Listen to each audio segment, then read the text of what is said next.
Evening dear student, welcome back to our next Hindi classes. Previous video में हमने chapter number 2 complete किया। अब आज हम चैप्टर 3 स्टार्ट करते हैं। चैप्टर 3 है शहर से गांव की ओर। ठीक है, ये कहानी है। अब हम इसका परिचय पढ़ते हैं कि इसमें इस कहानी में क्या बताया गया है। तो यीशु परिचित लेखक अश्व घोष ने प्रस्तुत कहानी में दो मित्रों के माध्यम से शहर और गांव के जीवन की तुलना की है। यानी ये लेखक का नाम है इस कहानी के अश्व घोष, और इन्होंने इस कहानी में दो मित्र थे। तो एक गांव को छोड़ के शहर चला गया था, तो उनके गांव का जीवन कैसे होता है शहर की तुलना में, शहर का जीवन कैसे होता है, इनकी तुलना की है गांव और शहर के जीवन में। यद्यपि शहर में भौतिक सुविधाएं मनुष्य की आंखें चौंधिया देती हैं, यानी बहुत सभी सुख सुविधाएं मिलती हैं शहर के जीवन में, किंतु ग्रामीण परिवेश की शुद्धता नैतिकता का शहरी जीवन में कोई मेल नहीं है ना।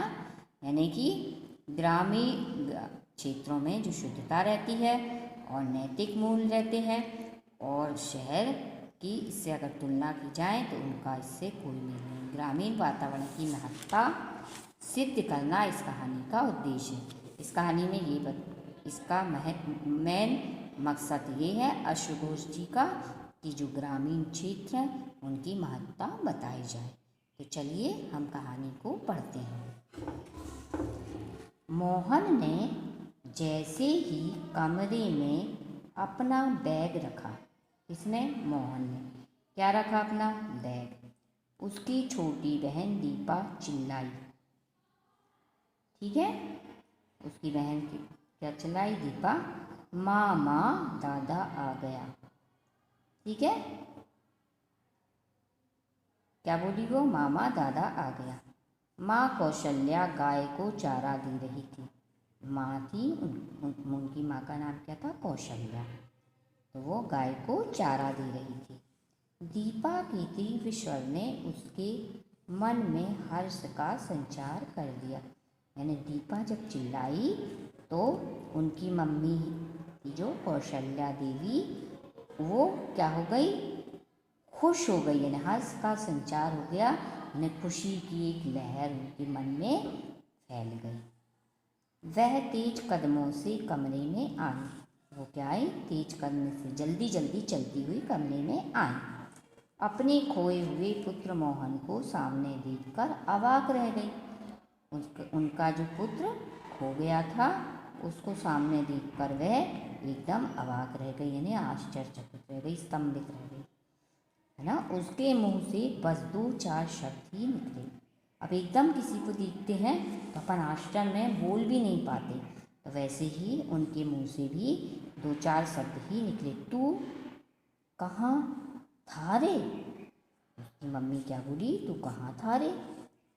फिर उसका गला भर आया। गला भर आया यानी कि हालांकि रोई नहीं, पर दुख से उनका गला, एक प्रकार से खुशी भी हुई उनको, है ना। जब व्यक्ति खुल के रोता नहीं ना तो उनका गला क्या एकदम रुंध जाता है। उनका गला भर आया। उसकी आंखें छल छला उठी और वो उनकी आंखों में क्या आ गया, आंसू आ गए। कौशल्या ने मोहन को गले से लगा लिया। कौशल्या ने मोहन को क्या किया, गले से लगा लिया।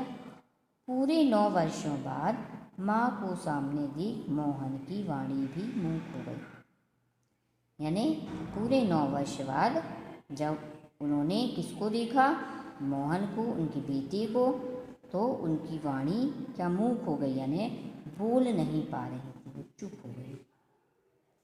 उसे आभास हुआ जैसे माँ के आंसुओं की वेग में उसकी सारे शब्द बह गए हैं। वो ये यानी उसको ये आभास हुआ, एहसास हुआ कि माँ के जो आंसू हैं इतना तेज हैं कि उसके सारे शब्द ही बह गए। वह भी माँ के सीने से लगकर रोने लगा। वो भी माँ के सीने से लग गया और रोने लगा। जलपान के पश्चात स्थिति सामान्य हुई, है ना। जलपान किया उनने जलपान यानी थोड़ा बहुत नाश्ता। और इसके पास स्थिति सामान्य हो गई। बातों का सिलसिला आरंभ हुआ और बातें शुरू हो गई। माँ पूछती रही और मोहन उत्तर देता रहा। माँ प्रश्न करती, मोहन उत्तर देता। मोहन को अपने बचपन के मित्र प्रताप की याद आई ना। मोहन को उसका दोस्त था बचपन का प्रताप, उसकी याद आई। उसने माँ से पूछा, माँ प्रताप कैसा है? उसने माँ से पूछा कि प्रताप कैसा है? ठीक है, तुम्हें बहुत याद करता है, माँ ने उत्तर दिया। उन्होंने कहा, ठीक है, और आपको बहुत याद करता है, क्या तुमसे मिलने आता है? तो मोहन ने भी अपनी माँ से प्रश्न किया कि क्या वो तुमसे मिलने आता है। मोहन ने जिज्ञासा प्रकट की, है ना, उत्सुकता हुई उसको।